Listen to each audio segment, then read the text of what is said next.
It is a conundrum because that is a solid fit, my brother. Not even gonna lie to you. My man's. I got 4 of them though, so I'm like, I'll just bust out another color. But lifestyle's a little richer. We're live. All right, you in the same. All right, bam. Cool. We out. Yes. Are we live? I'm waiting for it to show up on my joint. I think we live. Bet. Either way, welcome to another episode of UnQuantized podcast. Yo, today is a special day because, as you know, this is the podcast before Halloween. Yes, sir. And you know what that means. Halloween sounds. AF. Yes, indeed. Our annual free Halloween sample pack is out today. If you're not on our mailing list, shame on you. But just follow us on social media. It's in the bio. Hit the story, hit the swipe up. Check it's the all email. over the place. This year's pack is kind of fire. I'm not gonna lie. It went crazy. It went crazy. Yeah, I'm not gonna lie. We got quite a few people that signed up for it already. Oh yeah, quite a few. Yeah, so get that because then people get mad every year. Like, oh man, I didn't get it. No, you know what's funny? Last night, because we kind of had it done last night, but we just wanted to check a few things, tweak a few things. And before I went to sleep, I checked my DMs, and it was like 5 people in the DMs like, yo, the message was either, yo, it's that time of year, or what's up with the Halloween kid? Hey, I was like, ooh, right on already time. on time. You already know what time it is. Right on time. People ain't gonna let you forget. But anyway, that is out today. Get it. It's super fire. Also, SoundOracle.net. Piano for producers. First course geared towards hip hop and trap piano. Learn how to play. We've been getting some great feedback on it, man. Shout out to everybody that's been posting videos about it. And last but not least, trap therapy. Yes, sir. The ultimate holy grail in trap sounds, bro. More fire. Yes, indeed. I missed the sound effects, bro. I'm not even gonna lie. We gotta figure out a setup where we can do that. You know what? The thing is, I got the new computer hooked up, and I didn't install the driver to the control. Where is the controller? Oh, here it is. I got the controller right here. I just didn't install the driver to the joint, so I got to do that. I need to. Again, this is random podcast talk. I need to figure out how to start doing it through OBS because I have more options and I could do cooler stuff. I just got to sit down and figure it out. Oh, yeah. Fire. Yeah. Fire. Tracks all day. What's the word? Tracks all day. He said, Wagwan. My youth. Young Fictionalized in the building. Fiction was good. Quintendo, what up, bro? Quintendo, what up, man? So, yeah. How y'all weekend was, or week, I should say. I've still been going through it, guys. If y'all please send me positive energy. The universe has been jumping me like you remember in Don't Be a Menace, and they made the circle and they was holding hands and they was like stomping the dude out, and even Crazy Legs like jumped in. That was the universe versus me the past couple weeks. So I'm still recovering, you know what I mean? But we here, Fam. Yeah, I don't know, because from what I hear, Mercury is no longer in Powerade or whatever was going on. And the universe is still trying to hand it to my boy. I'm like, going crazy. Capital T, universe. Go ahead. Shout out to you, bro. Because Oracle definitely looked out, man. Because I was so busy and overwhelmed. He was like, I'm gonna do the Halloween stuff. I got you. I'm gonna knock it out. You know what I mean? Normally we tag team. When you do this, you do this. I was swamped, bro. So he knocked out a good portion of the design stuff, and I appreciate it, man. That was a good look. Hey, no problem, bro. I know you would do the same for me, and that's part of like being a team, and that's why you have people that you work with, because when one person's kind of going through it or can't get to it, there's another person that can do it. And I didn't even ask you. I was just like, my man been kind of going through it lately. I know he got a lot of stuff going on that he got to do, so I'm like, I'm just gonna do it. I didn't even like ask you enough, and I'm like, dog, I did it. I'm like 80% through with it. Don't even worry about it. I got it. But I know if it was me, you would do the same. So, yeah. Yes, sir. My guy. Dog. So yeah. Hold on. What about you? What did you get into this past week? Besides the Halloween joint, it took a little while. The Halloween joint, I got a little secret project, the secret project I'm working on. I've been dealing with that lately. And fam, I'm trying to get through all of this Black Friday stuff. Oh my God. I need to get all that done. And I'm trying to finish at least 2 or 3 new products to release before the end of the year. Actually, before the end of the year. Right. I would like to have one of them come out before Black Friday or around Black Friday. I'm really trying to like lace the end of the year, and then that dream that we always have at the end of the year, like taking off the end of November and December, or at least December, at minimum the last 2 weeks of December. So I'm gonna work hard to do that. Bro. I'm trying to get there. I'm trying to take off I'm trying to take off like Offset and Quavo. Yeah, that's how I'm trying to be. Listen, if you have an online business, like an e-commerce joint, you sell any types of products, Black Friday is like a pivotal point of the year. It's like 3 months of regular time. Facts. And you should technically be ready. Okay, by now, I feel like I should be done. Like everything should be finished for Black Friday. Bro, I would say I'm about 50-60% through. It's same here. And we started early. I'm like, bro, how we start early and say we're going to be done? And then I feel like we're doing more stuff. I'm like, how does this work, bro? But, man, that's where we at. Dog, it's the world of e-commerce, man. Bro, yeah, I think it's just because a lot of random stuff is going on as far as business, too, with Facebook. And have you seen the Meta? Do you understand what Facebook is doing? Oh, yeah, the whole MetaVerse. I ain't going to front. It's a little wild, bro. We are in the future, bro. Like, if Facebook ads hit again, bro, I'm all for it, dog. Yo, run the Meta ads is trash. Bro. But yeah, it's about to be Ready Player One out here. Yeah, that's kind of crazy, dog. Now I kind of want an Oculus. Yeah, I might have to cop. You know how I knew we were in a different time? I was in the barbershop yesterday. And you know how barbershop talk is usually. Right. The whole time we talking about crypto and the metaverse. In a black barbershop. Oh, yeah. I was like, fam, this is a total different day and time. When you in the barbershop and you talking about crypto and the metaverse, things are changing, bro. Yeah. Yeah, it's getting wild out here. But, bro, I do want an Oculus, bro, because my homeboy makes beats and he'll put the Oculus on. And so he'll be in like a studio in VR and he'll have like Fruity Loops on the screen in the studio and he's like making beats. And it's such a weird, like watching him do it. It's like so crazy. It's like such a weird experience of like, I guess meta, like you're in something making a beat, but you're already making the beat. It's wild, bro. But it looks like a vibe and you could change the scenery, what's around you. Like sometimes he'll be like on an island and it's just like a big screen and he just sitting there making a beat. That's crazy, bro. Yeah. So you ready to start buying real estate in the metaverse? Oh yeah, sign me up, dog. Now, I'm more sold now on NFTs and stuff. Now, I really have to take it more seriously because that's going to change things. I feel like that's really going to start pushing all of this forward. You know what I mean? So I really got to do. I've been studying. I just got to get better. About all of this stuff and just understanding. Like even with crypto and stuff, like Shibu and all this stuff going crazy. It's like, bro. I'm so sick. It was all the Shiba. And what's the other joint that just took off? I know what you're talking about. Start with an S. It's not Shiba, but I know what you're talking about. So I know what you're talking about. Yeah. Bro, that's all we was talking about in the barbershop yesterday. I was like, okay. All right. Yo, Quintendo said meta world peace. No, he should be like a mayor of all the digital towns. Like they should make him an ambassador. He should. You know what I mean? He's gonna protect you. He got a mean right hand. That's a fact. Hey, that's a fact. Everybody knows that. That's right. But all right, so let's get to some music, man. If y'all got questions, man, please put them in the chat. Let's see who we got in here. We got Grind Lab. He says, "What's good? What's good, bro?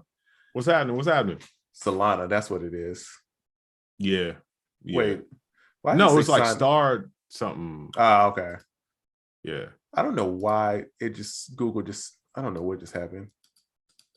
I can't see my chat right now. Hold on. Okay.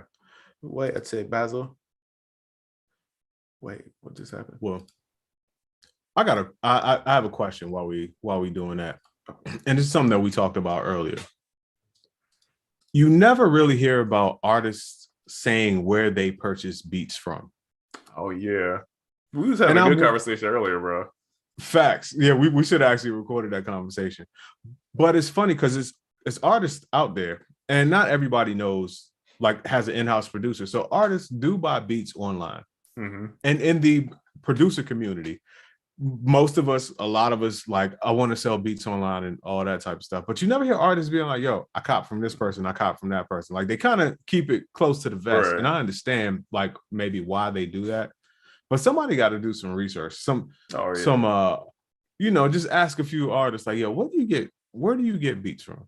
Yeah. Because they never talk about it. And everybody here is like, yo, I want to sell more beats. And they just don't. I'm assuming, like, it's places like BeatStars. Oh yeah, but I would think they would probably be the top. Yeah, but who was like we were saying, like, who is the top dog? Because I remember, like, I mean, it was like an era of, like, you knew who was the top sellers. It was like these key people where you knew them for selling beats online, and they were the top guys. I don't really hear about that as much, or it's like a bunch of people saying that they're the top dog, so you really don't know who. You know what I'm saying? It's like nobody talks about doing bad, so everybody's like, I sell this many beats, so I don't really know who's good at it. I don't know who's really doing anything. You know what I mean? Yeah, it was like a more, like, known thing, like who was really on the top. And since we're talking about it, the climate of actually selling beats online, where is it now? Let's say compared to maybe 2 years ago. Is it up? Are more people buying? Actually, are more people selling beats online versus where it was 2 years ago, or is it less? You know what I mean? And if so, either way, why? I just think we need to do more research as a producer community. Yeah, I feel you. I feel like the producer community as a whole is in a weird space. It's a lot of I don't know how to explain it. It's like a lot of weirdness in there. It's like it's people who have really good intentions. Then it's people in here whose intentions are weird. So it's like you don't know what's going on. And I feel like it's hard to kind of, I don't know, it's a lot of those popping up, I feel like, lately. You know, you don't know if it's good intentions. Yeah.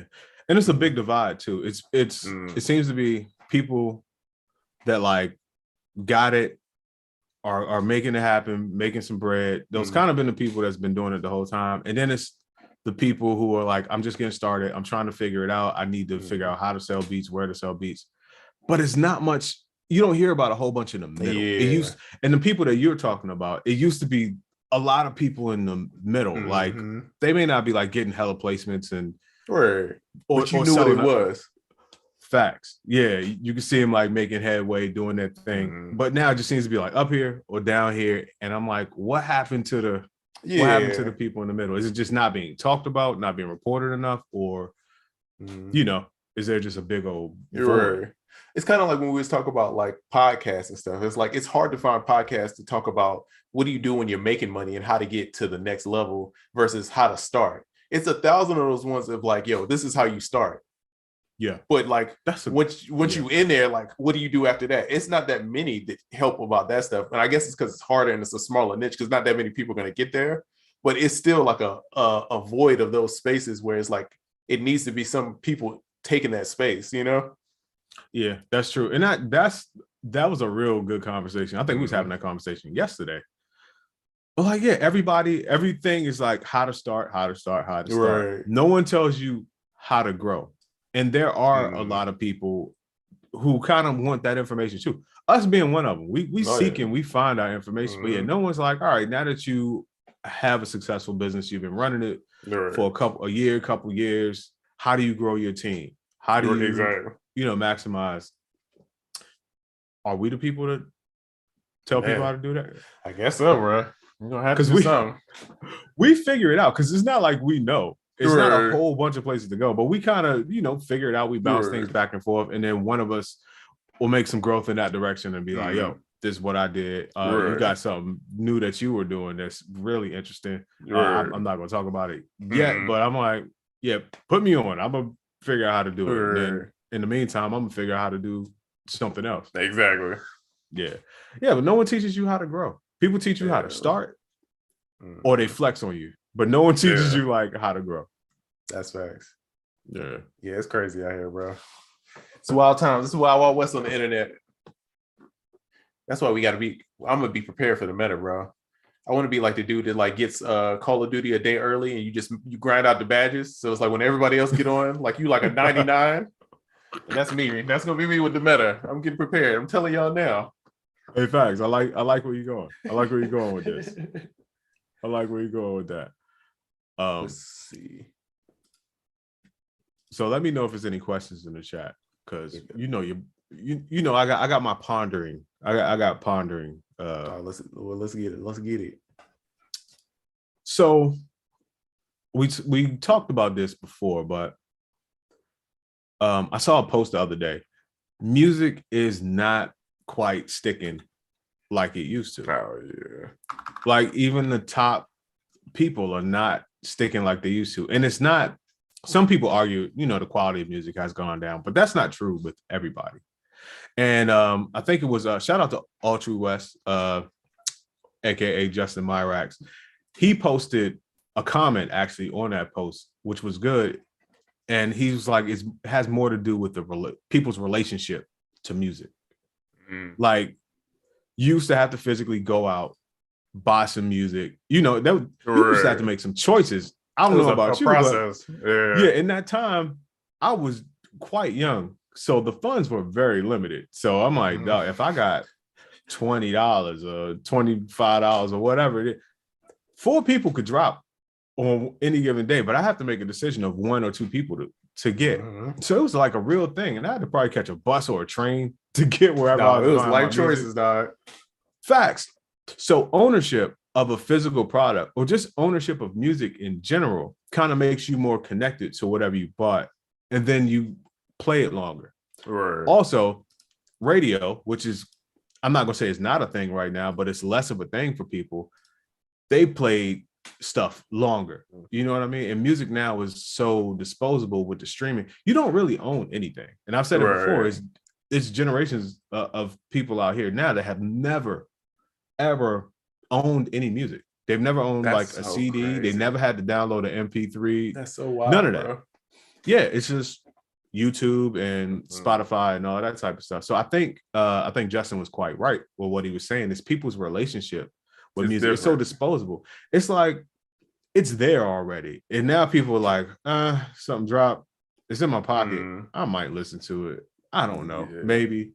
And it makes you treat the GOATs like that. At least, you may be on it for a week, 2 weeks, because the internet is on it, but then it's like, and some other disposable stuff comes out, and then you don't care about that either.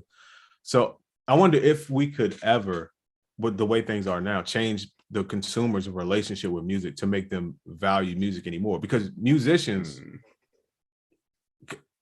aren't really doing less. One could argue that they are doing less with the technology, and then I hear people like, oh, music is so repetitive and the sound, blah, blah, blah. But think about it. Musicians, even if they're doing less technically, quality-wise, you could argue that, but they have to crank out more stuff constantly. So musicians are kind of doing more, and the music that they're putting out is getting appreciated and valued way less. And I just feel like we have to somehow flip that around, because it can only go so low before it's free and it's not worth doing. And I feel like with like social media, it plays a part too, just of everybody's job is to critique now. So it's like, and then it's like this like herd mentality of people are just gonna follow whatever the popular people say. So it's like, I feel like that part is always gonna kind of throw music off in a way too, because I feel like now it's like cool to bash stuff. Like, dog, if you look at people comments, it's like L ratio, like, you know what I mean? Donda better. It's like, that's all people want to do is just bash different stuff, which I'm sure it don't affect some people, but I'm sure if I'm an artist, I got to see that all day. Eventually it would start bothering me. And I feel like it's like a different kind of pressure to make music now than it was. And people going to critique. Like, I feel like people don't take as much risk because they're scared of the criticism I feel like back in the day when it's like, you had to wait a year. It's like, yo, you're going to get this album. And you're going to sit with it and you're going to process it. And you might not like it at the beginning, but it'll grow on you because then you had time to sit. Now it's like, if you don't like it off rip, then it's like, it's over. Facts. Yeah. That's a good point. That's a good point. And you didn't get to hear everyone's opinion on stuff. Just the people that you came in contact with on a day-to-day basis, or maybe even the radio station. But it is now, No, you know what people in Russia think about it. You know what yeah. other people think about it. And with the negative attitude of the internet, like you said, it's a lot of pressure, a lot of baby bash going on right now. Not the baby bashing. Yeah, you remember baby bash? Oh, bro, don't look at my wiki. You know I got that baby bash record on there. Come on, man. Don't play with me. Already. Right beside the Andy Milonakis one. Come on, cuz we out here. Baby bash and Andy Milonakis. That's a wild resume, dog. Facts. Wow. Hey. Hey, me and you, I'm telling you, we in there for like wild placement Hall of Fame. We're up there. We're gonna have to run it down one day. Yeah, we definitely have to. We're gonna have to run the whole thing down. Dwight says Ilman on top of the VR, his clientele buying NFTs for 8,000, and that's an auction. He's always on the forefront of stuff. He's very cutting edge, as they say. Yeah, very. Let's see. Fiction says when producers send beats to artists, what type of file should they send? MP3s or WAV?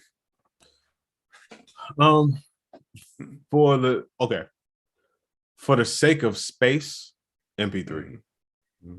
Especially some people, if you got the relationship with the artist where you have their number, some people like to send straight to the phone. Oh yeah, that's what I do. I text.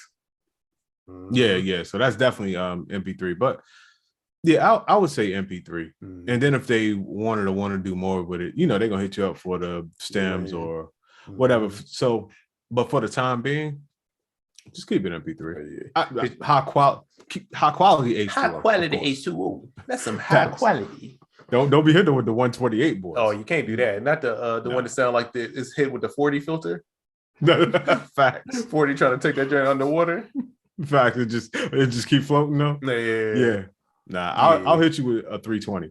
I'm a 320 guy. I've always been a 320 guy. Yeah, because it's like, why not? It ain't that much space difference. It's like, what point? No. When is it ever necessary not to use 320? Is it ever a point not to? Like, is it ever a circumstance where you just don't need to use that? Yeah, you're like, 2 megabytes or 3 megabytes. Right. Yeah, I'm not tripping over that. Tough. I'm gonna start hitting bammers with FLAC. Yeah, them FLAC sound beautiful, dog. Send you 10 FLAC. Yeah, FLAC sound like a harmony, just like a it's like when you bite into a York peppermint patty, but it's just in your ears. That's what FLAC sound like, bruh. The feeling of standing on a mountaintop. Bruh, I'd be like, why does this sound so good, dog? But then you look at the space, it's like one song is like 2 gigs. You're like, all right, bro, I'm cool. Yeah, you can't even send somebody a direct FLAC over Gmail. I was like, are you kidding me? Yeah. Dropbox that shout it. Send that to the drive, homie. Yeah. Dropbox link. Shout it. That's funny. Sending FLACs. Hey, come on, man. Yeah, might have to try the way, though. Yeah, might have to try it, man. Roberta FLAC. Somebody damn, I need an air horn for that. I ain't got one. Somebody want to know how to make their drums not harder. If you don't know, get into parallel compression. Parallel compression is amazing.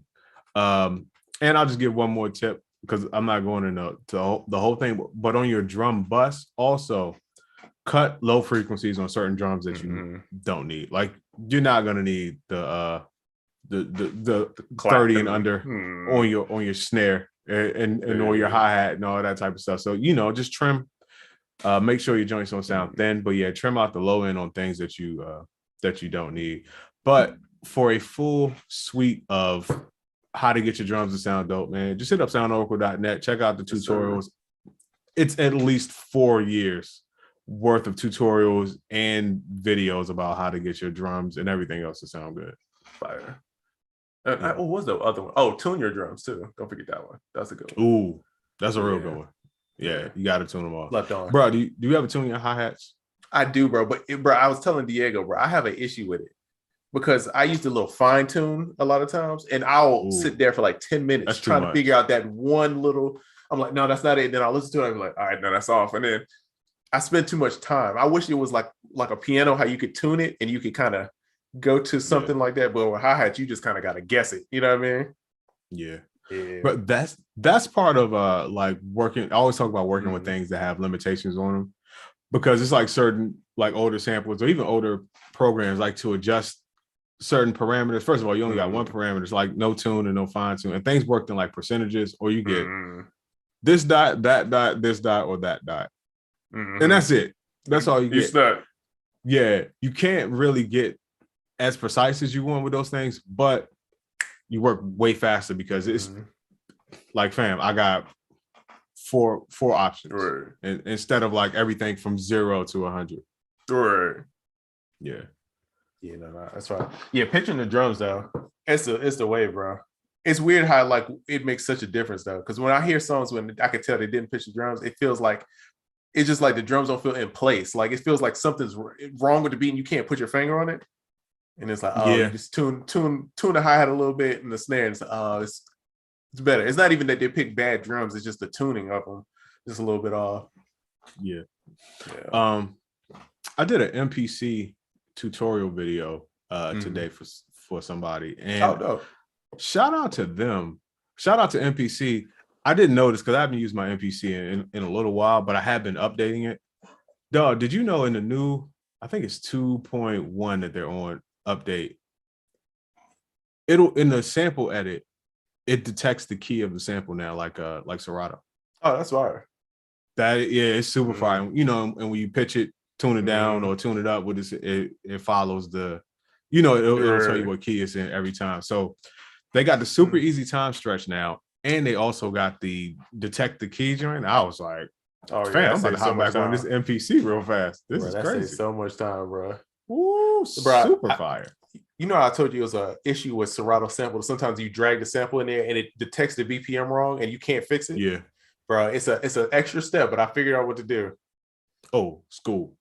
I put 4 hi-hats. I go and then I put the sample and then I bounce it like that and then drag that because it picks up the hi-hat and then it keeps it.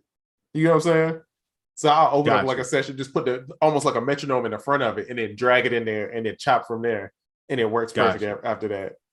It's an extra step, but it's not bad. Yeah, it's not too bad. Because I had one that because a lot of times what I'll do is I'll make a beat, like a melody, and I'll just go crazy. I'll just make like a 25 bar where I'm just doing leads. I'm doing all kinds of crazy stuff down the road. And then I'll just throw the whole thing in Serato sample and then chop it. And then it's like you get these weird little parts and stuff like that where you's like, you know what I'm saying? Because it's like it's taken from a whole 3 minutes of a sample of me just doing like leads and different little stuff sporadically.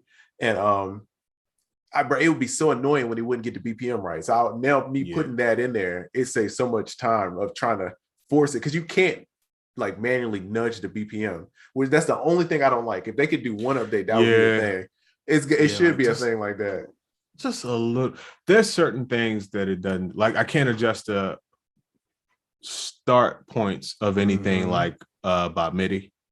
Yeah. So you kind of got to mouse that. Although there's a seek function. There's like a seek function in Serato. I don't know if a lot of people know. Like as you're playing the sample, you can map that function to MIDI, and you could turn a knob and kind of like scrub through the song. Oh, I didn't know that. Dog, it's fire. I gotta watch a video or something on it. Yeah, so if you like getting some stuff from like if you're doing like crate digging style, you putting a whole song in there. That joint is fire. So you could always click through the song with the mouse, but dog, since I have it all mapped out to buttons, I just turn the joint. Then when you find a part you like, you can turn it back a little bit, and then when it comes up, boom, you can hit your mark. That's a fun way to scrub through. Yeah. Oh yeah, it's like the back in the day kind of way. That's kind of fun. Yeah. I was like, man, what's that? Oh, Young Winzo in the building. What up? Yo, buddy in the building. What's the word? Yo, buddy, what up? Winzo. Yes, sir. Share that MPC video sound Oracle. You know what? I can record it again. You know what? Well, I said the you can't share that. Yeah, I said the person's name in it, but I could record it again. It was super easy. So here's where, and you and I talk about content a lot. We certain content we want to do and certain content we like, I don't want to do that. This is pretty easy. But here's my question to everybody in the chat. On YouTube, there are a million videos about how to time stretch and how to pitch on the MPC. Would a Instagram reel of me teaching you that make a difference? You know what I'm saying? Like I already know, like I could do it, of course. Just do it to put the information out there. But I'm a little. I don't know if so much of it. Yeah, like it's been done a million times. So even if something's been done a million times, if it comes from a certain person, would you still watch it, or does it still hold value to you? That makes sense. We know it when you said it like that, though, because it is certain people that if they say something on like a podcast, I listen to it more from them just because I trust them than if someone else said it. It's been times where I've heard something before and I ain't really trust the person. And then I heard it from somebody that I like appreciate their content, and then I took it more seriously. So it could be the same thing with like tutorials of like, you know what I mean? Like doing stuff like that. Yeah. I can share that joint on. Actually, man, for some reason I don't have 60-second reels. I would have to like do an IGTV, which Instagram for some reason like penalizes you for making at this point. But I'd still do it just because people want it. And it's janky. It's literally like me on my phone, like, all right, hold on. So you're gonna press this button, and then you're gonna press that button, and then look, I'm tuning it. Like it's super Blair Witchy. But hey, I mean, it's the info and it's raw, you know, ODB style. Ooh, baby. Everybody keeps telling me to watch that Wu-Tang show, man. I gotta watch it. I've heard it so many times. Everybody says the ODB. My brother was telling me today, he's like, bro, the dude that plays ODB, he said it's so good on that show that you gotta watch it. Yes. I love that show. I watched every episode. I think they did the last episode of the second season. It was episode 10. So I watched that. I love the show. My only gripe is the dude that plays RZA.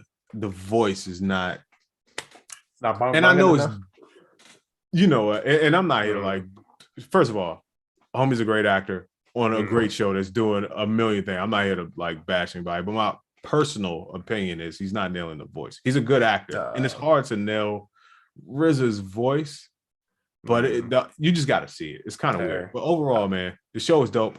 And any show where you get to see somebody making a beat on an ASR at least 5 times in an episode, that's the show for me. Oh, yeah. That's about. Hey, if I guarantee you the dude that's playing RZA isn't British. If he was British, he would have the accent. It's something. No, I don't. Every time I'm so amazed at how it's like a character, and I'd be like, bro, he can't be British, and he's British, dog. And I'm like, bro, how did they do this, bro? It's like it's like everybody who's British grew up watching Jay Farrell and all the people who did impressions, and they're just so good at impersonating us. I was like, bro, how does this work, bro? And I sound like Peppa Pig trying to talk British. I sound terrible, dog. I feel like I'm disrespecting everybody from the UK, me trying to do the accent. But when people from the UK do our accent, it's perfect, dog. And they can do any accent. Dog, the dude that plays in BMF, I didn't know that. I haven't watched it yet. I just saw like the trailer. What? I just watched all the current BMF episode. I had no idea. And it's almost like the hood Franklin from Snowfall. Yeah. I was like, bro, how does this keep happening, dog? Dog. Homeboy is talent, bro. That's talent, bro. I'm done, bro. I'm done. What else is chat talking about? Fictionalized said yes, exactly what Triza said in terms of if it comes from a certain person. Okay. Yeah. Gotcha. All right. Ponzu, what up, bro? Young Ponzu, what's the word? Oh, I'm gonna see you that tonight, Ponzu, too. Please don't let me forget. I already got it zipped out. Yes, sir. And I'm sending out the packs tonight. Oracle, I got a pack for you for the yeah, I got a pack for you. Yeah, for the one times. Sending out the packs, man. Man, do it. I want to get something done tonight. I'm getting ready to. Then we're gonna get back into the music. I'm hosting a Halloween party tomorrow night. So that's kind of what's going on in this house. By the way, man, not for tomorrow. I'm gonna get you out the house one day. Oh yeah, right. It's so crazy. We've switched. I'm gonna get you in the streets. We've switched places. I was the person who was outside all the time, and Oracle was the person who didn't leave the house. Now I don't leave the house, and Oracle is outside. I'm always outside now. Yeah, it's very it's weird, man. We're definitely in the metaverse right now. Facts. I gotta get Triza out in these streets, man, so we can do some some content. Hey, I gotta get these fits off. So I'm ready to start getting back in the streets. Would people show up to the Producer Power Summit? I get asked about the Producer Power Summit. Like, all right, y'all ready to do it again? I'm like, are people ready to come to that kind of thing? Yeah, I don't know. And living in Atlanta, it's hard to gauge what the rest of the country and the world out here. Oh man, bro. Did you see 21 Savage birthday party? Nah, but I heard it was crazy. He underground Atlanta. The whole thing. It's maybe The about Freaknik jump, right? maybe about 4,000-5,000 people. Yeah, clubbing. Yeah. Yeah, like you walk in a place with a mask on, people are like, bro, why you look like 2020?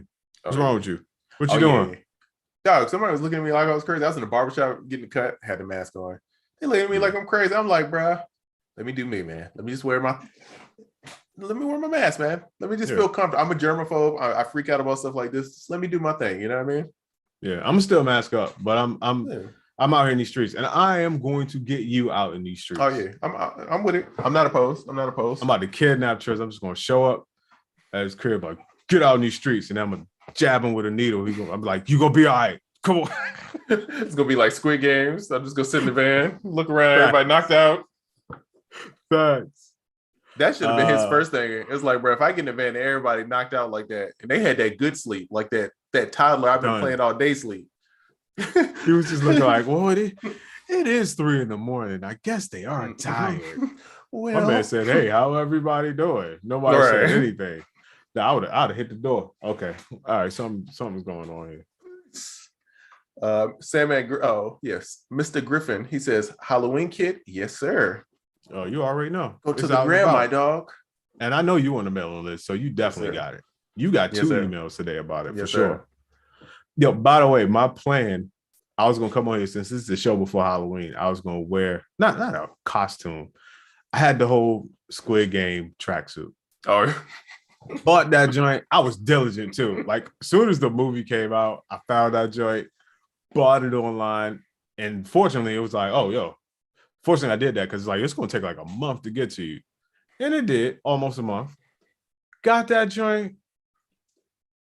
Man, fuck what the tag say. The tag said extra large. That joint fit like a kid's medium. That's medium. Ain't no way, boy. Ain't no way. Boy, ain't no way. Ain't no way, boy. That boy got that Oshkosh Bagosh. You know it was... You know your joint is, your clothes are too small. When you take it out the pack and you just look at it like, oh, nah, this is not right. But still try it on anyway. The jacket, the hand felt wrong trying to go into the sleeve. I was like, you know what?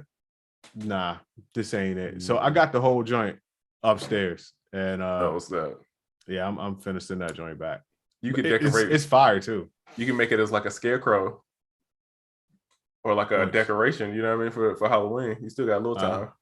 That's a point. Or if anybody has a small child, a 10-year-old, 11-year-old, you want to enter in the Squid Games? You get that good 4, 5. I got the 4, 5, 6 joint. Get the 4, 5, 6. That joint is fire too. I'd just wore that joint on a regular day. Right. Hey, what would be the producer Squid Games? Like, what would be the competition that we would have to do? Ooh, I got one. The finger drumming one. I would get out. That's the one I'm gonna mess up on. You got to record like a drum pattern without messing up at a high BPM on the MPC. I'm out, bro. It's gonna take me at least 2 tries. I know me, bro. You done? I'm done, bro. I'm gonna mess up, man. You still moving with this red light? Hey, that's gonna be me. Ooh, okay. You got to fully arrange a song in 2 minutes. Oh, I'm killing that. I'm winning got that. All right. Yeah, I got that. Easy peasy right there. Got to chop up and sequence a song in 2 minutes. See, that's like me getting a little triangle, or what's the easy one?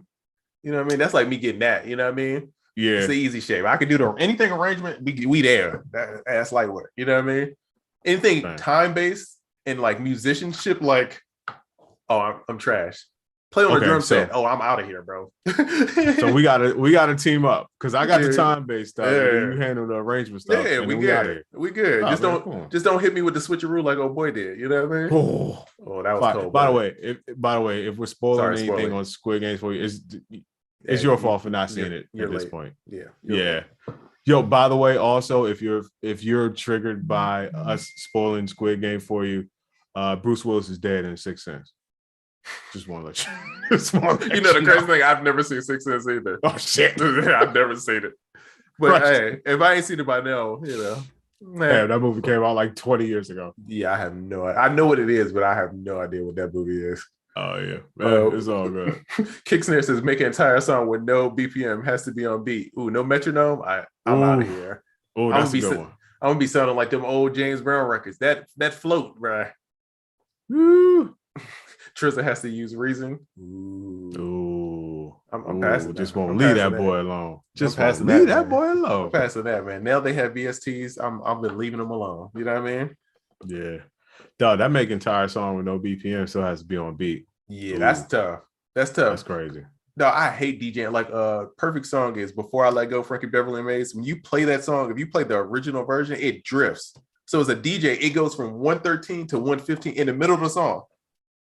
And you have to, like, you be trying to, it's right at the part where you got to mix too. So you got to be like forcing it on turntables. You know, it's got the little spinner. I know I'm doing movements that people don't understand what it is. But on the turntables, that little metal piece that sticks up, and you gotta sometimes you turn it to get the record to speed up, like just the right amount. You know what I mean? Just a little. Here, bro. But on that record, you gotta go crazy on that joint because it starts getting off. That's gonna be me trying to do the Squid Games, trying to stay on beat. It's a wrap. Hey man, if y'all don't start throwing that Frankie Beverly and Ableton real quick and bouncing it out. Oh, bro, using that joint. It's so crazy. My brother was talking earlier. He's like, bro, I'm so glad you got me on Ableton. I'm so glad I switched. That boy be going crazy on that. He's going foolish on Ableton now. Oh, 100%. 100%. He's going nuts. Make a beat without a dog. I got you on that. Oh one. yeah. That was lunch. You. That was lunch. 6th, 7th, 8th, 9th, 10th grade. Come on. Woo. Got you on that one. Woo. Hey, the perfect pitch challenge. We all did. Bro, I ain't gonna guess that note challenge we did. Bro, I ain't gonna cap, dog. That YouTube get me right, dog. That video. I gotta get on it. Bro. I still ain't checked it out, bro. It's few things where I'm like, that works. That joint work, dog. I was making a beat the other day, like I heard a song, and like I'm just like walking by my piano. Like my daughter got a little piano. Bro, I hear a song, I walk over there and just try to figure it out real quick. Dog, it's getting quicker, like more efficient. You know what I mean? It's like I feel like as soon as my fingers know where to go, it's like I hear it, I'm like, oh, it's this. It's getting better, dog. Okay, I gotta get with that. We out here. Hold on, I had another question here. These are my ponder questions. What? Elevates it or sync on the DJ mixer. That is also factual. Yeah, you gotta do that. You gotta do that. I hate the sync button. I hate that. I hate it. I'm so scared of it. Damn. Fam, I'll be lunching with these questions. Where can I wear a chinchilla to? What is okay? We're not going. Somebody really asked that. Fam, I asked that. I was lunching. I don't know why. Wait, what? Yeah. Why did you ask that? Why? I apparently I just wanted to wear a chinchilla somewhere. No, first of all, dog, you was balling right now. You're in a different lifestyle, dog. First of all, let's talk about this. No. First of all, hold on. We got to stop and talk about this. You are at the W Hotel right now. Your house done transformed to a luxury thing, and you over here talking about chinchillas, bro. Come on, what is going on? Well, now that the question is raised, where do you where can you go on, like, all right, I'm gonna go somewhere right now with a chinchilla on at 4 something on a Friday. Where can you go wear a chinchilla and not look crazy? I mean, isn't the point of wearing a chinchilla to look crazy? Kind of. I guess, but I figured you'd be around other chinchillians looking like a pack of chillas. I guess not. It's nowhere. It's nowhere. It's nowhere to wear one to. Quintino said that players ball. Players ball ain't happening every day. Unless you want to listen to Outkast. Yeah. Somebody said follies. Whoa. Yep. Definitely not. That chinchilla ain't never gonna smell right again. No, that chinchilla gonna smell like Blackie Mouse for eternity. Like, I got some R.I.P. Follies, man. R.I.P. Follies. Great times there, man. Sad. What do y'all smell like Summer's Eve? I'm like, that's my chinchilla. I'm sorry. Yeah. Oh my God. Why I smell like baby oil in here? Right. Why you got so much glitter on your chinchilla? Bro, that chinchilla ain't never gonna be the same. That thing gonna get up and run away. Being in Follies too long. That's a fact. Let's see. Make an album in 4 to 5 hours. Damn. That's a good one. That drink gonna sound like I'm gonna make the Baby Shark remixes, the greatest hits, dog. I'm doing all. I'm playing all the songs that everybody know. Lean on Me, I'm playing the Rugrats joint. Yeah. I'm making an ambient album. Bruh. Mad drones. Just Done. omnious chords. Bruh, I'll make an ambient album. I'll be like, 3.5 hours to spare. Ready to rock. All yoga music nonstop. And it's just you holding one note, like, yeah. That's the album. Oh, hilarious. Let's see, make a beat designing your own sounds. That's not bad. I could do that. That's all the time. That's easy peasy, you know what I mean? Listen, if I make a beat without designing my own sounds. That's the part. I hate using presets and like other stuff, bro. It's so annoying. I mean, sometimes I'm not gonna cap like I don't do it, but like it's just something about those stock, like like stock drums. I cannot use them stock drums, bro. I hate it, bro. Unless it's like a random percussion or something, like you know what I mean. But other than that, still for a second, let's sit back and be thankful that we know how to make sounds. Oh man, because like for instance, I can't cook. I can make food, but I look at people that can really cook, and I'm like, damn, if I could cook like that, I'd be eating way more. Making your sounds to make beats to get a placement is like being able to be a farmer and a chef. Listen, man, I'm not taking it for granted. Thank you. Not taking it for granted because that's crazy. Let's see. Y'all like track libs, beat breakdowns? Yeah, they going crazy with the content. Oh, they're fine. I love that. Sent me one the other day. Bro, I love their joints, bro. Whoever doing their social media stuff, bravo, bro. Bravo. Yeah. Where are you and more people like you? Because I'm trying to find someone like that. Man, facts though. Facts. Let's see. Dry cleaning won't help it. Oh no. Now you know he did. That thing out of here, bro. That thing out of here. Sample Blueface vocals and it had to be on beat. You know what's crazy, bro? It's records where Blueface is on beat and really rapping, dog. I almost feel like the offbeat thing is almost like a gimmick. Yeah. I can tell you records right now, and he's really rapping, and it's on beat. And it's like, bro, if he could do it then, it's like it's a style almost. You know what I mean? And it's a lot. I hate it though, because it's kind of popular now. Like a lot of the DMV rappers do it. A lot of the kind of West Coast rappers do it. Some it's like they offbeat, but it's like part of them. It's like, bro, I don't like this style, bro. Please, dog. Let's get back to on beat. You know what I mean? In the pocket, bro. I can't do it. It doesn't click, and I know it's not for me, but it's like the new style of NBA players, the person that takes mad shots but don't try to make them. It's weird. It's just like this is the thing that you're supposed to be like good at. So to do it in a way that is not good on purpose, I'm like, it's weird. My old brain just can't wrap around that. The only time I've heard somebody, I said it before, Kendrick's The Top of the Morning is the first time I heard somebody be off beat and I liked it. But it took me a sec. I had to keep listening to it like, do I like this? It's wrong, but I like it. You know what I mean? And it's like, it's so weird. It's like, and it just catch you off guard. It's like, top of the morning. I was like, what is he doing? But now I like it. Yeah, Kendrick killed it. And when they going back and forth, I think it's that song, and they got another song on that album together. Like half the verse, they do this. I do 4 bars, you do 4 bars, I do 4 bars, you do 4 bars, up to 16 bars. Half of that they're both off beat, and then the second half of that they're both on beat. It's weird, but it's dope. Yeah, somehow that even their drum patterns, bro. If you listen to 808 patterns on that Baby King, it's like you can't do that normally. You have to be the writer and the producer to do that, because if I send somebody with beat with all them 808 rolls, ain't nobody writing to that. It ain't happening, dog. They gonna be like, bro, if you don't tone this down, or if you don't make your own song to that and leave me alone. Yeah, them joints is busy, but it worked though. They jamming though. Yo, that album is still might be my favorite album of the year. Oh yeah, I don't know why, but yo, it's so many 808 rolls on that album. Oh right, that they is going crazy on the 808 rolls. Fam, it's outrageous. It's like, you know what we need? More triplets. There you go. Hey, I need a new note repeat button to kind of bore this one out. Yeah, put that on 116. Yeah, let's roll. Yeah, let's roll. Okay. So someone says, I'm having trouble structuring songs do you have any tips? I'm gonna give some quick tips, and I know this is like your department, so I'm gonna let you take it away.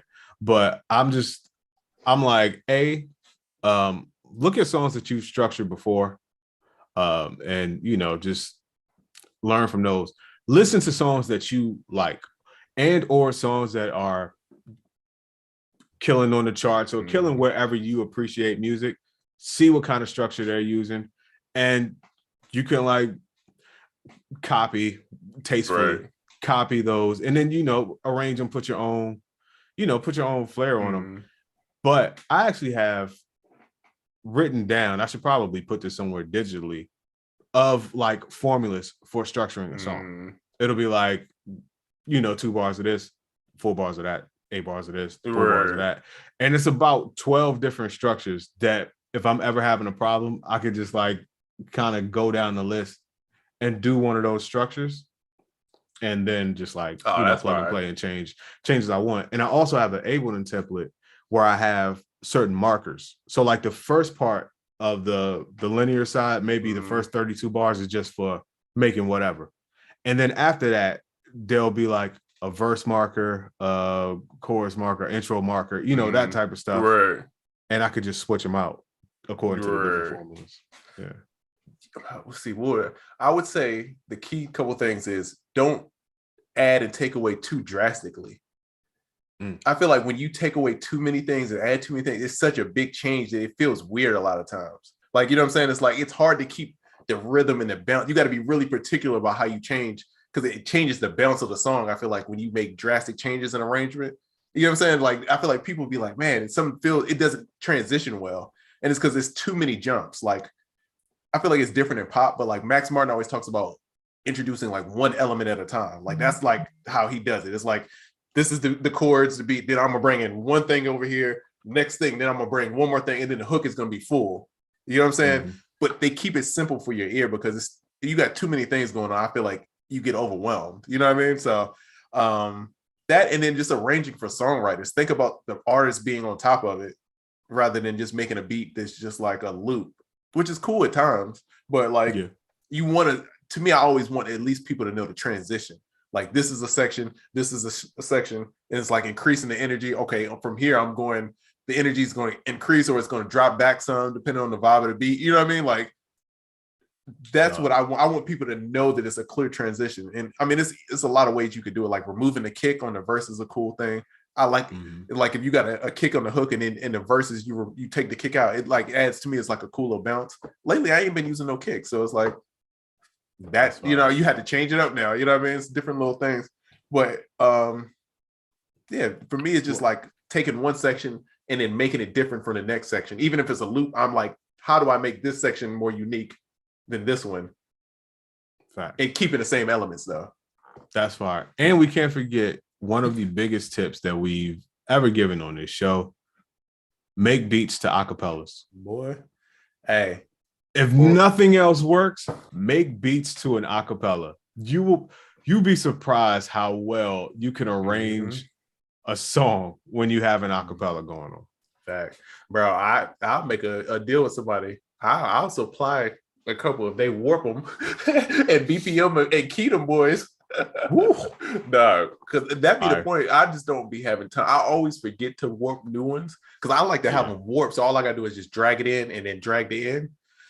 Yes. And you know what I'm saying? And it's like instant. Like in Ableton, it's much easier. You could just set it so it automatically does it. But in Fruity Loops, you gotta like drag. As far as I know, you just drag it in, then I put where I want it to end. So I'd be like, oh, this ends at 73 bars. So I know if I just drag it to 73, boom, it fits. Yeah, it fits perfect, right? I only got like 3 or 4 that I have that done to that I really like right now. I need to update and get some new vibes. It's just me sitting down and doing it. But if someone would like to do that, I can help them acquire some great vocals to produce on. It's a win-win. It's a win-win for everybody. You know what I mean? There you go. Hey, and Still trying to figure out where to wear that chinchilla, but let me look for some other No, questions. You guys aren't helping me with that at all. Ain't nobody say nothing about chinchilla. We over here. Nah, Like, it's all good. It's out of my tax bracket. I haven't got the chinchilla talk. You know how they on TikTok? You be on TikTok, they be like, yeah, I haven't got the rich people TikTok yet. Yeah, I ain't got people TikTok. Yeah, I ain't got the chinchilla TikTok yet. No, what made me think of that is behind me over there. That black throw is some type of animal-y thing. It's like a Shaft in Africa type of throw joint. Yeah. Fiction says I'm spoiled because I produce for my own songs. Producing for others must be very challenging. You see, I'm the opposite. I almost feel like fun. Producing for me is harder than producing for others. It's easier for me to make ideas for other people. Do my own stuff. I rack my brain. I overthink it. Be sitting there for days on the smallest, most trivial things. Mm-hmm. Like I had to make myself like my homeboy, I'm sure he's sick of me texting him, but he's like, yo, you need to start putting out more music. I'm like, all right, bro, I'm gonna text you. Every beat I make, I'm gonna text you. Bro, I'm sending him 4 or 5 beats a day. Just I'm sure after a while he's like, all right, bro, I get the point. But I'm just trying to get in the habit of just like, all right, don't even think about it. Just send it out. I mean, I don't shop those out. I wait a little bit, get feedback. I send it to the homies, get feedback. And then if I need to go back, tweak something, then I send them out in batches. You know what I mean? But yeah, it's tricky. Bruh. You know, if you are a producer and an artist, to avoid like sitting there and wasting a whole bunch of time going back and forth about something. This is what I used to do when I was an artist. Obviously, this is way back in the day. I was technically not even a producer then, but I knew what it was and how to do it. I would have the sounds, I would have the sample, and then I would have somebody else make the beat. But it was like a crew of us. So I'm like, this sample, these drums, maybe here's the hook or whatever, and then you make the beat, and then I'll just come back and maybe, arrange some stuff around. That method worked flawlessly for me. Because if I were producing at the time, I'd probably sat down and, producing a song for yourself? Are you kidding me? Too much. I wonder, because like Cam, like my homie Cam Wallace, shout out to Cam, dog. Yeah. I've been working a lot with him, bro. And Cam is one of my favorite producers. As a producer, Cam is one of my favorite. As a rapper, Cam is just as talented, right? So it's like, for me, it's like, I don't even, sometimes, not saying I don't know why he would pick my beats, but it's like, if I could make beats that great myself, it's like, why rap on other people's? But I can see the benefit of getting these outside ideas and like it giving you a different vibe. And I don't care if he changes it. Like, I'm like, bro, please change it, dog. Tweak it. If you hear this differently, add something. You know what I mean? Like, I don't care about that no more, bro. Like, at this point, I just want to make cool stuff, dog. I just want to be a part of moments and make like great stuff. So if we got to change it, let's do it. You know what I mean? Like, and so it's just cool, like seeing like producers and like artists, producer/artists being able to balance it both. But I can't see the benefit of like having that outside thing, just like how I work with Chambers. Like I get ideas from him. Mm-hmm. You know what I mean? Like we all like send each other ideas, because it's like, for me, sometimes it's refreshing hearing, like, I would have never picked that chord progression. Like I never would have thought of that. Right. You know what I mean? So it's like, cool. This sends me down a whole different path, Fact. It's the same feeling too when you collaborate with somebody. Because I know when me and you used to collaborate, just, those moments that we talk about where like we're not even hearing the same one. I love it, dog. On the loop. That still is so amazing to me, bro. Yeah. Like, wait, where are you here to start at? And it works both ways. That would be the crazy part. It's like either way you would do it, it would still work. Yep. Yeah. Each person wants to go with the other person's way. Like, your way is way more interesting. Yeah, I'm ready to cook up, man. I ain't gonna front. Yeah. I'm getting the bug. I'm getting the bug, out the house, man. I'm getting you out the house. Yeah, and we done bought a lot of clothes, and it's like I got to get these fits off.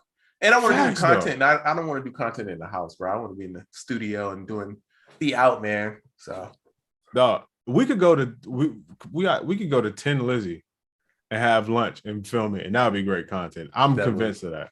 That would. Got to do it, man. Gotta get these fits off, bro. I'm with it, bro. Gotta get these fits off, man. Yeah, I gotta start wearing fire fits to Walgreens just to. Sick of it, man. Just getting orange juice, just because. Like, all right, man, just gotta get the fit off, man. Yeah, sick of it, man. Sick of it. Here's a good question: when you send a beat to an artist, is it usually full song length? For me, if I don't have a relationship with that artist, it's somewhere around a decent song length. For other people that I work with constantly, that I know their setup, they're like, I know they got Pro Tools or whatever, and they could just throw like the loop or a minute or something in there. I'll send shorter joints. Right. I think that was a good question. Oh yeah. I send most of mine. I guess it'd be like 2 minutes. It's like intro. If I do hook first, then verse, hook, verse, that's the optimal length. And then I put a little outro on there. Because at that point, that's enough for them to do what they got to do. If you need to change something, you could splice it up in Pro Tools, chop it up. They're going to do that anyway, a lot of times. They're going to put, especially like a rap song, they're going to put all them little stutters. They're going to move around stuff. It's going to get rearranged a lot of times, just because how people set up their songs. And that's all you do. That's a good question. Man, real quick, man. I'm going to take this time to big us up real fast. There's a podcast that I admire, and they actually hit me the other day while I was talking to one of the people on the podcast, and they watched this podcast, and they were like, you guys banter and back and forth, and your voices and all that is really dope. And this is a podcast I super respect, so I was like, wow, thank you so much. Yeah, for sure. So big up to us, man. Big us up. Also, not for nothing. I know a lot. This is not that podcast. I'm not talking about them when I'm talking about this, but I do see a lot of stuff that we talk about kind of popping up on the internet after we talk about it. So big up to us. We're killing. People are listening. The influencer. Yes, the low-key influencers. Yeah. I like that. More fire. That's a fact. See, I discovered that I like writing melodies and harmonies more than lyrics now. It used to be the opposite. That's the vibe. I'm telling you. The vibe. Do you, when you make beats, I know this applies to like melodies and singing. Do you sometimes, even if you know the note is wrong, do you put it there for the rhythm? Because I record stuff wrong on purpose, but if I know the rhythm is right, I don't care if I hit the wrong note because I know that I could always fix it in MIDI. Okay, now I see what you're saying. For sure. So sometimes I'll be doing leads and stuff, and I know I'm going to hit the wrong note because I'm just trying to figure out what it is. But I'll do it anyway because I know the rhythm is right. You know what I'm saying? And then I'll sit there and just like adjust the MIDI, and I'll spend a lot of time doing that and getting the notes right. But sometimes I don't care if I'm getting the note right in the moment of recording. You know what I mean? Yeah. It's like how, how artists record songs. They'll get the melody and everything down, and then go back and fill in the words later. This is similar to that. Like you get the cadence of whatever you're trying to play down, and then it's like I can go back and adjust the notes after that. Because a lot of times they'd be like, "Oh, I like this one little part here, and then I'm gonna cut that out, and then I like this one little part over here," and it would be something that I naturally wouldn't have done if I would have just did it the regular way. So that's why I kind of like doing it like that. I never thought about that, but I guess we as producers, or some of us, do stuff like that all the time. Because now I'm thinking like I'll do a whole drum pattern, and it won't be none of the sounds I'm going to use. I'll just get the pattern out, and then I'll go back and put in the right sounds. Yeah, bro. I write, especially lately. It's this Jeff Basker video on YouTube. I had to find it and watch it again. But he talks about, and Jeff Basker did a lot of stuff for Kanye, incredible musician. And he's like, yo, if you can't write on the piano and it doesn't translate on the piano, then you're doing something wrong. And then I watched the Danger video, and Danger, the one thing that I took away from, one of the things I took away from it is when he was talking about the chord progressions. He's like, under all of these synths and everything that's going on, the foundation are these chords that are here, right? It always comes back to that. So now I try to write everything on the piano first, and then I figure out where I'm at, and then I paste it into a different plugin. You know what I'm saying? And then I start experimenting with the sounds, because then at least I know the foundation is there. It's like a song can be written to this because the foundation is there, rather than just be random sounds. You know what I'm saying? Fire. I like that. Because it is easy to get lost with the plugins with all the effects and stuff in it. Hell, because them effects will cover stuff, and it's like you realize it's like, yo, this ain't like I ain't playing no chords. You know what I mean? Like it's just a bunch of little noises. But you can get away with sometimes, but you need that foundation a lot of times. Yeah, I think so. And for, like you said, for it to translate is like the key word. Because did you ever think about like you're making something, but then one day it'll get placed and some big artist will do an unplugged? Oh yeah, and then what you gonna do? And they got an orchestra or a band or something. The keyboard player just like, yeah, you can't beep and bop your way through that, man. Yeah, that's crazy. The keyboard player and the guitar player just sitting there like, man. I don't know. We ain't doing that song, though. I tell you that much. We ain't doing that. Crazy. Yeah.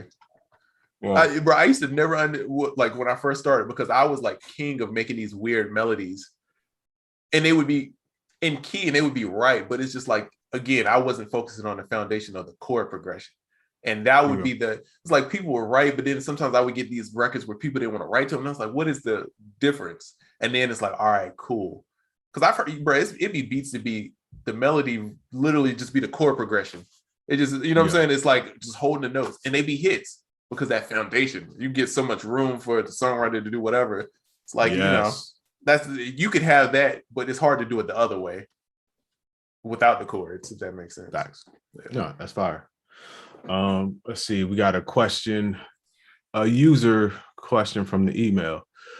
Oracle, how do you organize your samples from records, and also how do you organize your drum favorites? All right. Well, as far as like samples, samples from records, or let's just say loops. In general, I organize mine chronologically. And you've seen my collection before. It's usually like August batch 1, whatever the year is, and then August batch 2, whatever the year is. And the reason why I do it like that is, number one, it's a little easy to keep track of, and it's like keeping a diary of your taste. I could go back like, oh, last year in the summertime, I was really on this type of thing. And, now I'm on this type of thing. So it's really good to hit certain spots of where you were at a certain point. And as far as the drums with the favorites goes, everybody has a million drum samples. So what I'll do is I'll break down every single drum, kick, snare, hat, whatever it is. And in my favorites folder, I have no more than 30 of each drum. So 30, sometimes 10, 20, sometimes 30, 30 favorite kicks, 30 favorite snares, hats, etc. And I write it out as a task, and I schedule it to go back through to look for new favorites, and then pick the worst of the best out of what's already there and just move that out. That's how you kind of keep changing it up. And that also keeps you from going through folders with 6 million, drums in it. Yeah, that's such a time waste, bro. Yeah. That's the one thing, bro. It's like the prep stuff. It saves so much time, dog, of like having everything kind of organized. So when you can cook up, it's like you really can just focus on doing that. Because I hate, bro. And I will say, it's just me though, the person that me. But with Ableton, I would enjoy tweaking stuff so much, I would stop making the beat because I would just enjoy getting lost in tweaking stuff. You know what I'm saying? And it's more of an issue with me than it is with Ableton. You know what I'm saying? Because I get so caught up just like, oh, I could do this to the sound. And I would try to figure. And even with FL, bro, I'll spend all day pitching stuff. So I had to limit myself. I'd be like, if I'm making a beat, I'm just going to cook. I'm not going to get caught up. If it's like requires like more than 3 or 4 minutes of sound design tweaking stuff, I save it. You know what I'm saying? It's like, if while I'm in the moment of like creating, once I get it down, the foundation, then I could go back and like, all right, we're going to get this right. Like I've been working on the same beat for like 4 days, right? That I'm going to send to you for that, for whatever it is, I'm going to send to you for that. And it's this one part that I just cannot get it. It's almost there, but it's not right. You know what I mean? Bro, every day I just open it, sit back, like tweak a little bit. You know what I mean? Now it's the time for me to like master it and get it right. But while I was making it, right, it took me 10 minutes to put the skeleton there. You know what I mean? All right. Yeah. No, that's worth talking about. Like the time it takes to sit, or the time you spend or waste tweaking settings while making a beat, because you'll lose the entire vibe. A method that I use, like if I find myself in that mode, because you'll quickly find yourself in that mode where you tweak something once, twice, 2, 3 times. I'm like, okay, and I'll set a timer. I'll set a timer for maybe 3 minutes, 4 minutes, maybe no more than 5 minutes, depending on what it is. And if I'm like, I have to make the decision before that timer goes off, or if that timer goes off when it goes off, if I'm not done, I have to make a decision to move on. Mm-hmm. And that works every time, bro. And that's why I like bouncing the audio too. Because it forces me to when you got MIDI, bro, I feel like I keep be like, ooh, I could add this. I always had that like, ooh, I could go to this preset. Mm-hmm. I know I'm not the only person doing it, bro. I'll go through presets so many times trying to find the right sound. I'm like, I like this one, but let me go 3 more. And then I'd be like, I like this one. Then I'm trying to compare the two. Then I spend all day like, oh no, I like this one. And it's like, all right, when you bounce the audio, you stuck. It's like, all right, now I got to work with this and I got to keep pushing forward. So it's little stuff like that just to keep me productive because I get, ADD sometimes. I just be off, trying to do random stuff like, oh, I could pitch this and do it this way. And it's like, bro, just stick to the song, bro. You got to force yourself to make that decision. And audio gives you that type of limitation. Mm-hmm. Man, I keep saying limitations are the shit. Oh, yeah. In certain instances, it keeps you moving faster. Like I can only do so much. So it's either this or that, or it's nothing. And you keep it moving. But like you said, Ableton and MIDI and VSTs, if you just have all that open landscape and you're being indecisive, you'll be there forever. And 9 times out of 10, you're not finishing that beat. I mean, let's keep it 100 as producers. 9 times out of 10, you're not finishing the beat anyway. So now you're just putting yourself in more of a position to not finish the beat. And I do think options and technology are what leads to more beats not being finished than anything else. Because it's like what is it? Decision fatigue. It's like it's too many decisions almost, Yeah, that's real. That's why I eat the same things for breakfast every day. I got 3 options. That's real. That's it. Yep. You gonna turn to Steve Jobs and only wear the black turtleneck? You gonna do the Dr. Dre?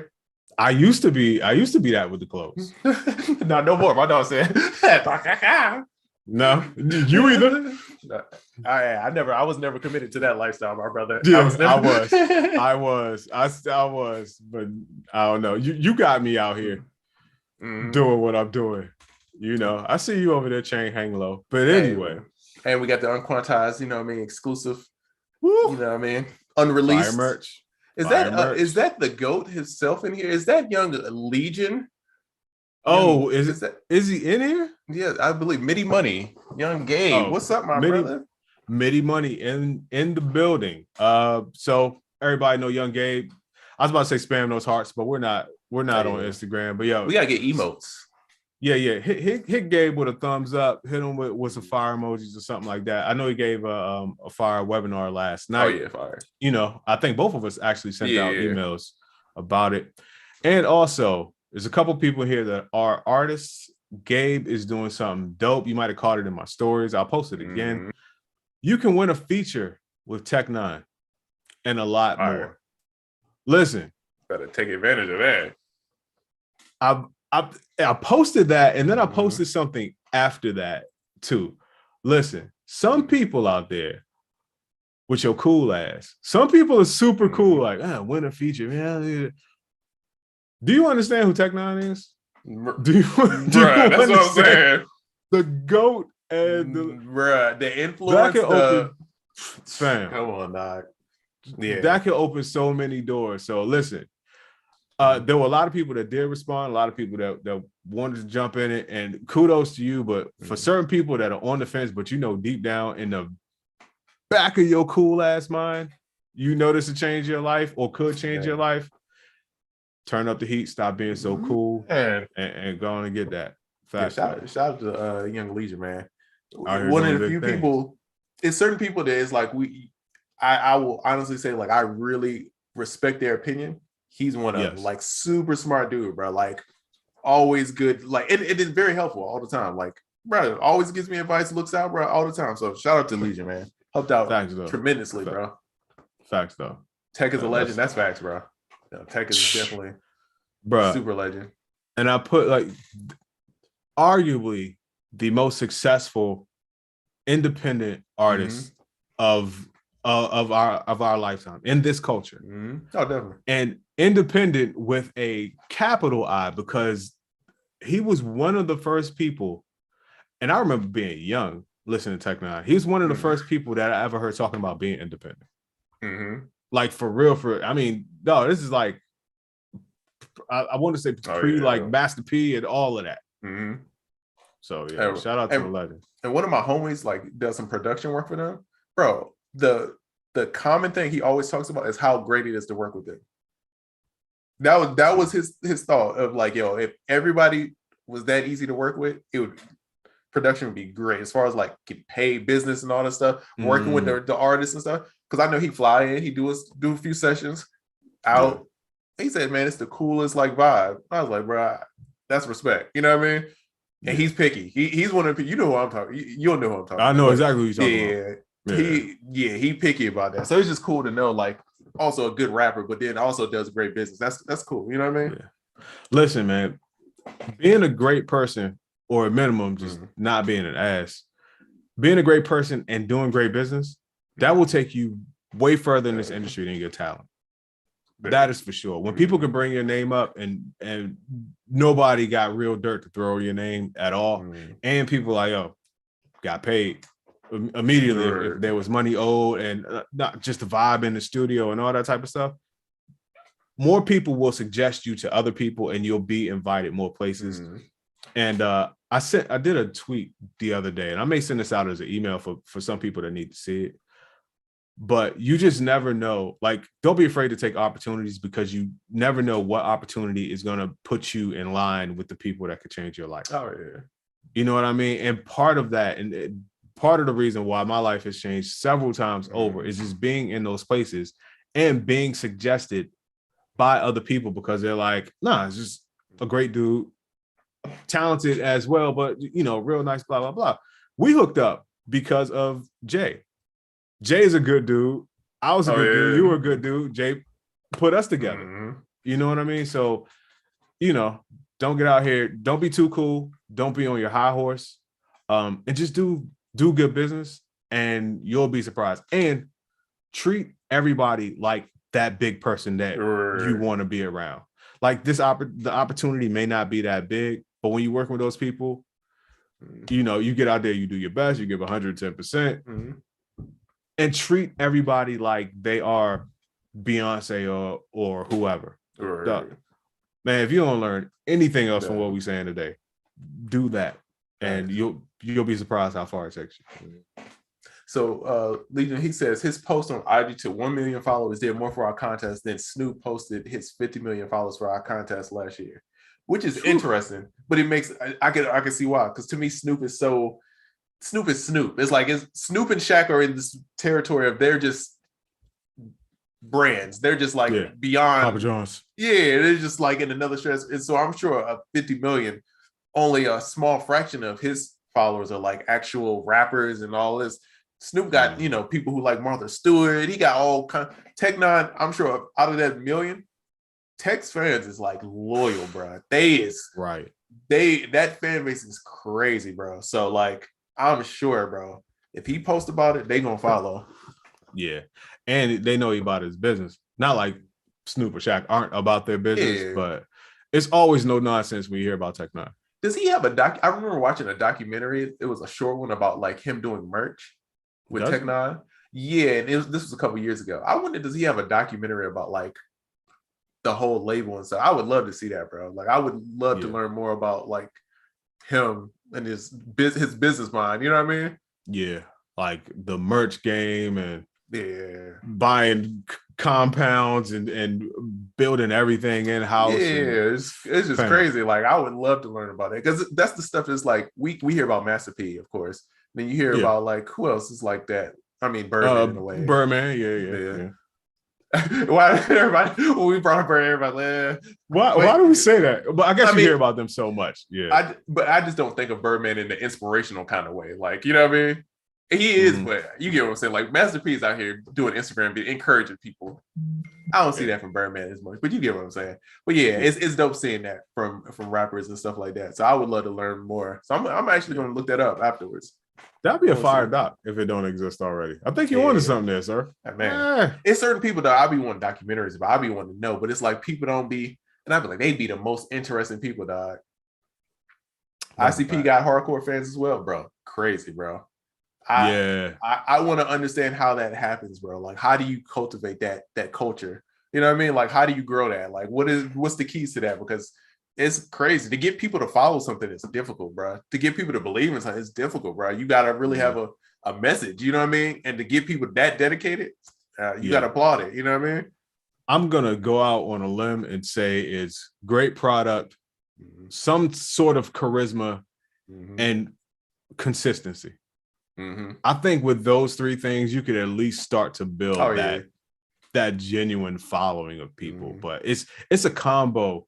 It's a concoction of things that you have to just get people to like follow you, and not only follow you, like be a hardcore fan, but like for decades. Oh yeah.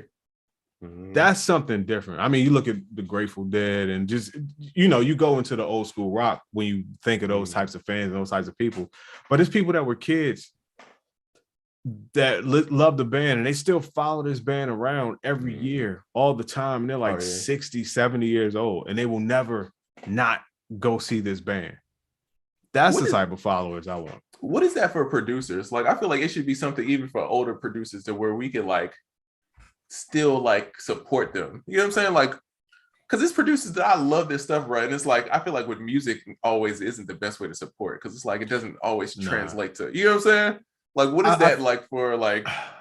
I don't know. I feel like it would have to be understood that that's the goal. And then they would just have to have a product to sell. It doesn't necessarily have to be making more music if they get to a certain part in their life, but it's like, okay, such and such producer that everyone loves, super GOAT, may not even be producing anymore, but they put out some merch. And just everybody just buys the merch because it's to support that person. It needs to be more of that. Yeah, it needs to be more of that. You know I think that's fire, bro. Bro, I try to buy people's merch, dog, because I know how important it is. Yeah. If you know, bro, if you're in the circle, if we homies and stuff, or like, or I know of you, if I see your Facebook ad, I'm gonna comment on it. Bro, because I know how important. I'm gonna like it. I'm gonna comment on it. If you got, I'm not gonna click on it. Yeah, bro. I try to buy people's merch when I can, bro. You know what I mean? Like if it's something that makes sense, I try to buy it, bro. Like I try to support dog when I can because I understand from the other side of like wanting that, and then that momentum that it gives you of like people buying and stuff. And then I want to put that good juju in the air too. You know what I mean? I want everybody to feel like this, and so it's like I got to put the foot forward too of like supporting people and buying stuff. I buy the homie sample packs, dog. Like no. That's what I was about to say. Like, sample packs, I'll just buy them. Even if I don't know the person, but I just respect their hustle and I see how talented they are. And they don't know me. We've never talked. I'm like, I'm just gonna buy it. Or somebody put out a mixtape or something over on Bandcamp or something. I'm like, I'm gonna copy it. I'm gonna spend 10, 15, whatever, leave a tip. Because like you said, just putting the good juju in the air because you want it to come back to you. Yeah, exactly.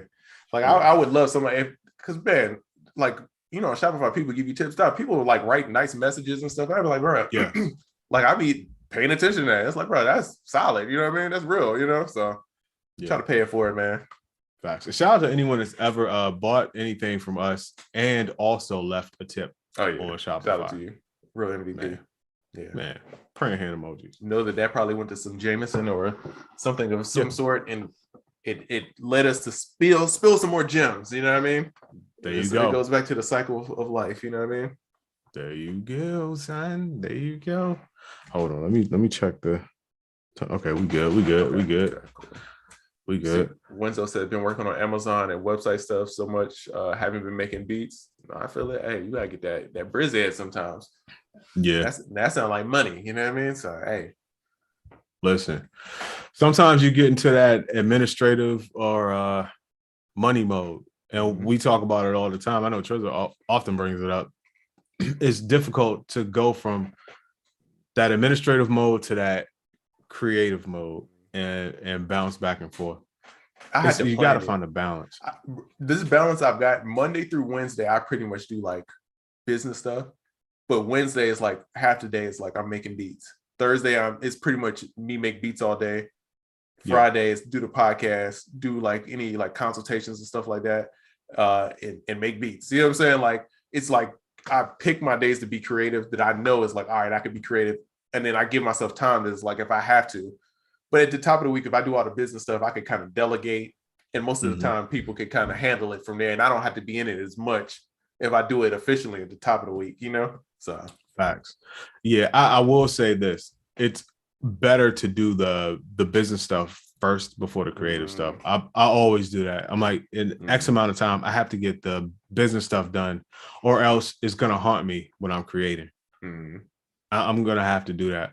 Also, another thing that I carve out time for is time to like tweak and be creative. Not necessarily making a beat, not necessarily making loops or anything like that, but just like get in Ableton, just mess around, try new things, maybe build some new racks. That time is kind of divided in two by itself, because then there's time, and this is so valuable to me now. There's time when I just want to just fuck around. Like I want to be in my element and doing my thing, but I don't have a purpose. I'm just in here like a kid playing in his food. Like I'm just messing around, being messy without having like a deadline for something or something that has to come out of it. That is liberating, and I find I come up with some of the best ideas during that time because there's no pressure. Yeah, because I feel like sometimes when you put like limitations like that, it's like you feel like you have to do it a certain way. Like sometimes I don't necessarily like when people like, I need a beat for this person. It's like sometimes I just want to make beats and then they happen to fit for that person. You know what I'm saying? Yeah. Rather than me trying to fit that mold, I just rather just make stuff my way. And when I started thinking about that way, to me, everything got easier. Like, bro, I'm just gonna do everything my vibe, bro. If you don't like it, then it's not for you. You know what I mean? But yes, I'm not straying away from the plan. I got a vibe. This is what I'm going for. Yeah, don't do it. Also, I don't even know if we talked about this last week. It's just a little PSA, little hear ye, little PSA for the producer community. I am still of the mindset that you should make whatever you want to make, and you should feel comfortable making the type of music that you want to make. I would rather do what I feel like doing and be super duper dope at it, and just have the audience that rocks with it gravitate around what I'm doing, than I would just to like chase a sound or copy something that I see somebody else doing just because I saw it work for them. Exactly. One way is liberating, but it's a harder grind, but it feels better. And the other way feels miserable. And honestly, the success rate, not that great for the most part. And I feel like when you stick to what you do, bro, and you do it that way, a lot of examples of people who've done that, they become the most successful when that trend takes off. And it's like it kind of catapult, like Diplo, for example. To me, Diplo, if you listen, I've been a fan of Diplo for years, back when he was in Florida, right? Diplo's old mixtapes and stuff like that is the same stuff he's doing now. But then when the EDM wave came, it's like, this is his sound anyway, bro. So he was just like on it, bro. Like, and that's why he was like the forefront of that, like, weirder, different sound that was like killing, you know what I'm saying? The major lays and all that stuff. Who else was like that? It's like a lot of K-Tronada. Like all these people were like, they were making the sound and they were doing their own thing before it was like a thing. But then when it became popular, then it's like, oh, these are the people. This is the forefront. This is like the sound. It's like, yeah, dog, because I've been doing this. I've mastered this. So man, that's the way, bro. Stick to your guns, dog. Do it. Look at the GOATs. The GOATs are most likely the GOATs because they came with something that nobody else was doing, or they came with like a style or a sound that no one had ever heard before. It's very few GOATs that are clones of somebody else, like to a T. So yeah, like you said, stick to your guns. Make what you want to make and make that work. I'd rather try to climb up that steep hill than doing it the other way. Yeah. I mean, it's just, again, it's an artistic thing. Make the decision you want to make, but I had to choose. I feel like a lot of times we choose art over monetary gain a lot of times, because I still love. At the end of the day, bro, I love production. We love production because we sit and talk about making beats every week. If we didn't like making beats, I would not do this. You know what I'm saying? But I'm such a nerd about making beats, bro, and like I'm obsessed about like cool chord progressions and like weird sounds and stuff like that. Like, bro, I this is what I do, bro. So it's like, of course, bro, this is how it's got to be. You know what I mean? Yeah. Well put, bro. Well put, man. Big facts. All right. So I think we are getting to time before our podcast producer. I feel him sweating as he's watching this later in the future. Yeah. He's like, oh, y'all coming up on the time. So before we get up out of here, gotta remind y'all of three very important things. The most important thing today, Halloween AF 6 came out. In case you don't know what that is, that's our annual free Halloween sample pack. Yes, It's fire just like the last 5. And if you're on our mailing list, it was emailed to you today. If you're not on our mailing list, you can get on our mailing list and download that by just hitting my story, hitting my bio, checking out Triza's story, hitting the bio. You can get your sample pack. Also, let's not forget Young Trap Therapy. Yes, sir. Triza and I put out what I would believe is probably our dopest body of work yet. We put that out a few weeks ago, still going crazy. Trap Therapy is out here in these streets. It sounds dope. I might mess around with that on Sunday as I'm hungover from the Christmas party. Christmas party, Jesus, Halloween party. And last but not least, hit SoundOracle.net. Check out Piano for Producers, the first course that focuses on how to play piano, but it's specifically centered around trap, hip hop, and R&B. Facts. So, did I leave anything out, sir? Oh, last week the book of consultation, one-on-one consultation. It's crazy. I had one early today. Super, bro. The dude was super talented, bro. Like, fire, talented. When I say like awards, like musician, talented, bro. I was impressed, bro. We had good conversation, bro. Cool peoples, man. So that was a great I love consultations like that, where it's like it's surprise, bro. Yeah, it was a vibe, bro. But yeah, last week because I ain't gonna lie, I've been swamped and I'm trying to take off after November, December. So until 2022, I'm not doing no more consultations. So if you would like to speak one-on-one about marketing, selling beats, anything, feedback on your music, it's the time because there it is. Yo, so hit the homie. Farewell to you, my friend. No consultations until 22 again. I said so long. Okay, you don't know about that. they don't know about that, right? Oracle don't know about that one. I do not. In the box. It's yeah. No, don't know about that. It was a show that it was a show that I was too old to know about, but I had a phase where I would watch little kid cartoons even though I was too old. Oh, I was like 13 watching like Roly Poly Oly. It was weird times in my life. You know? You said in the box. I thought you were talking about FL. I know what was going on. No. I thought you were talking about not the old Pro Tools. Facts. Well, listen, man. You heard the homie. Hit him up last week to book the consultation. Go to theproducerkit.com. Get your music critiqued. Get your questions answered. All that good stuff. Get a nice blueprint, nice career blueprint. Get a second opinion on things. That's what they are. You know, consultations are really good for that. And with that being said, you know how we do. It's been another episode